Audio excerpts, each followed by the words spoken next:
ICE agents are facing a wave of violent attacks across the country, while Democrats seem more interested in stoking outrage than calming things down. Federal authorities just nabbed over 350 illegal immigrants during a massive operation at a California pot farm. Some had rap sheets for crimes such as attempted child molestation and kidnapping.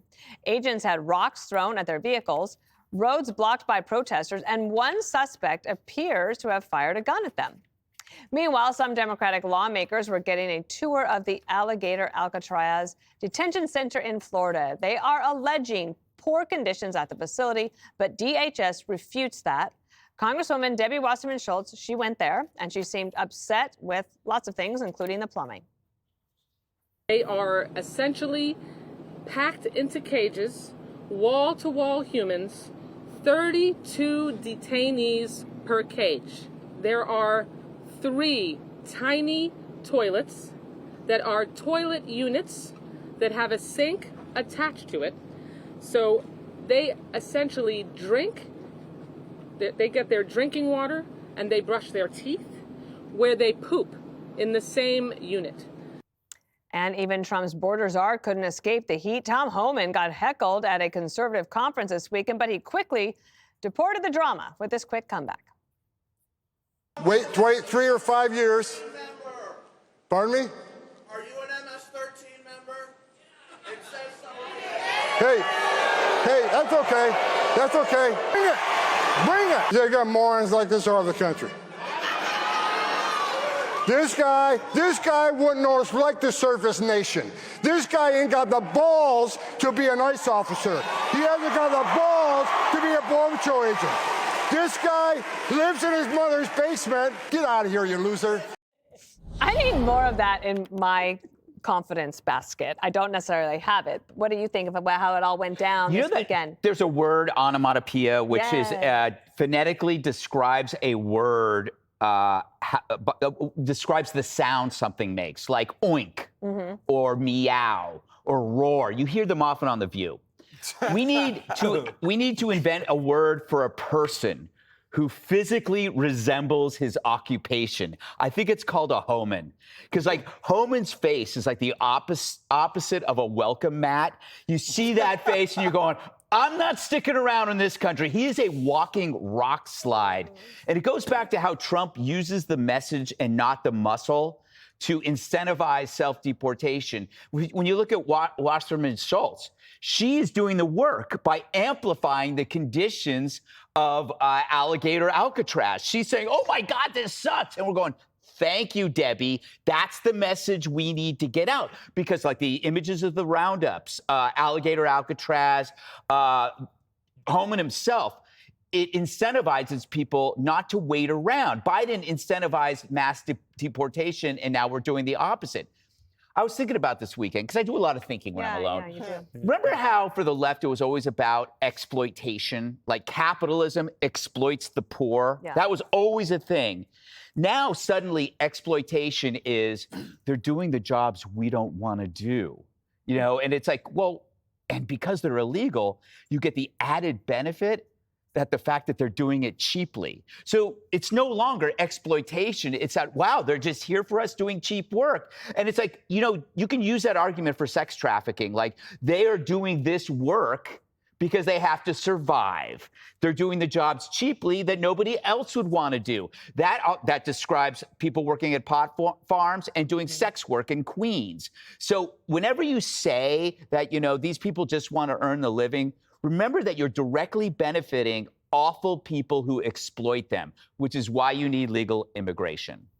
One of the things that happened last week is that Gavin Newsome soft-launched his presidential campaign. He did? And that was this, yes, when he was in South Carolina. Oh, right. And he went on this tirade to defend a campaign donor's illegal pot farm at the same time. He's like, it makes it pretty easy for you. At first, we thought it was the illegal class that was protesting it getting raided, and then we just thought it was stoners who didn't want the cannabis farm to go bye-bye. But you remember the Democratic Party, Dana, we used to be for the working class, for labor goals and work-safe conditions. They have 14-year-olds picking crops next to pedophiles at this cannabis farm. And so they shut it down, and the Democrat response is put the 14-year-old illegal aliens back to work at the farm. it's pretty bad. Now, Greg was doing a lot of thinking this weekend. I was. I wasn't. I was doing a lot of feeling. And I was feeling pretty good. And I had a feeling that the Democrats were going to take the bait on Alligator Alcatraz. It was just too juicy to resist. You now have the only people complaining about conditions, the bad hombres and defense attorney Debbie Wasserman Schultz. And she must have a palatial estate, because how many paces from her toilet to where she brushes her teeth does she live? Everybody brushes their teeth near the toilet, all right? Billionaires and people at Alligator Alcatraz. She's saying they're cages. Now, what's the difference between a cage and a fence, okay? There's no difference. You're having fences to keep people from escaping because, I don't know, this guy's there. His name's Oscar Satan Sanchez. He's MS-13, wanted for murder. When the guy's nickname is Satan, you want him in a cage or a fence or whatever you call it. Does she want condos with central air?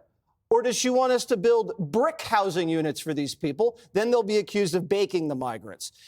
They had worse conditions under Joe Biden. Do you remember when we used to see these photos? First, Biden wouldn't let the press in. They're giving press tours day one, the minute they break ground. I remember seeing entire families heaped upon each other with no cots, sleeping with blankets made of tinfoil. That was what Biden had. This is so much better. How much better is it, Harold? I don't know. It's good to be back with everybody. I think two things. First, I think slightly different about the conditions. We have an amendment to our Constitution which speaks to cruel and unusual punishment, but really speaks to fines and the kinds of hurdles you can make it for everyday people to be able to appeal decisions. And then there's a part of it that speaks to the wanton treatment or careless treatment that some may impose on those in detention or prisons. I don't know the case. I listened to the congressman. We'll have to see if someone brings a case, the court will make that determination. For me, the issue still remains, because I support what Mr. Holman is doing as it relates to the worst and first. Those cases, those examples you gave, Jesse, I agree with. And I think I'm with the 70% of Americans who say that you got to take those guys out first, men and women, but it seems like they're mostly men. But then you get to the part about the hierarchy of deportations and the people that are in our communities, people who run businesses, who work in businesses that many of us consider central to our daily lives. I'm sensitive to what Greg talked about in terms of, and you've talked about it too, the inflation of wages and how we are all this deflationary pressure because we're hiring people and we're not paying them what we would normally might pay a citizen. I contend that there are a lot of people working in the economy who we are paying normal wages. I contend there are a lot of people who just are not citizens who have become part of our culture and part of our society I read this story over the weekend in one of the national papers about a fellow out of Arkansas who was against illegal immigration and wants strong border security. He met a woman online. She happened to be illegal. She lived in another state. She ran her own business, then worked in a restaurant. He drove to get her, brought her back to Arkansas. You know what he's doing? He's so committed there. He's leaving the country. He's going to go to El Salvador with her so she can get in line. That's true love. That's more than true love.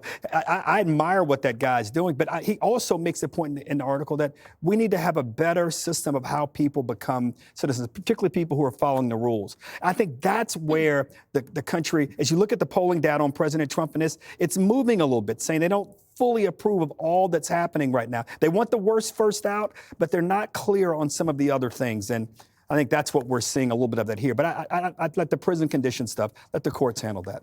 Emily, last word to you. I'd like to dedicate my segment to Debbie Wasserman Schultz and Okay, her comments. So during the Biden administration, during those years, they were sued over the conditions that the minors, the illegal immigrant minors, were in, right? They were eating bloody chicken.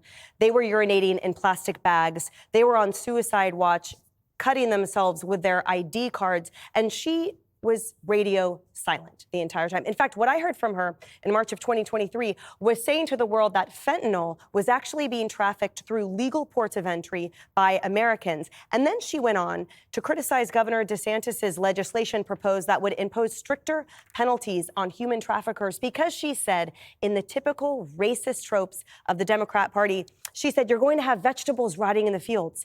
You're going to have construction sites that will lie dormant.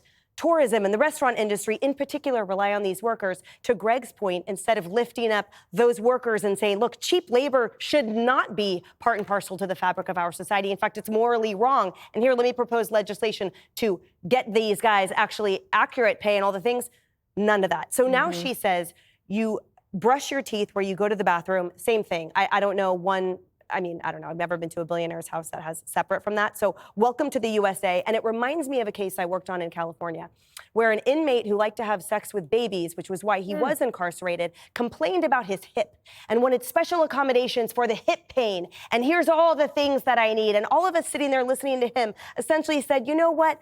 I can't muster up even one care right now. And if I did, that care would be reserved for homeless veterans or military service people who are living in moldy conditions, or maybe the victims of these illegal immigrants who didn't even get a shot at life. So save it, Debbie Wasserman Schultz, because I think there's a lot more cares that Americans have before they start caring about her talking about brushing your teeth where they poop right now. All right, up Just next. use the shower.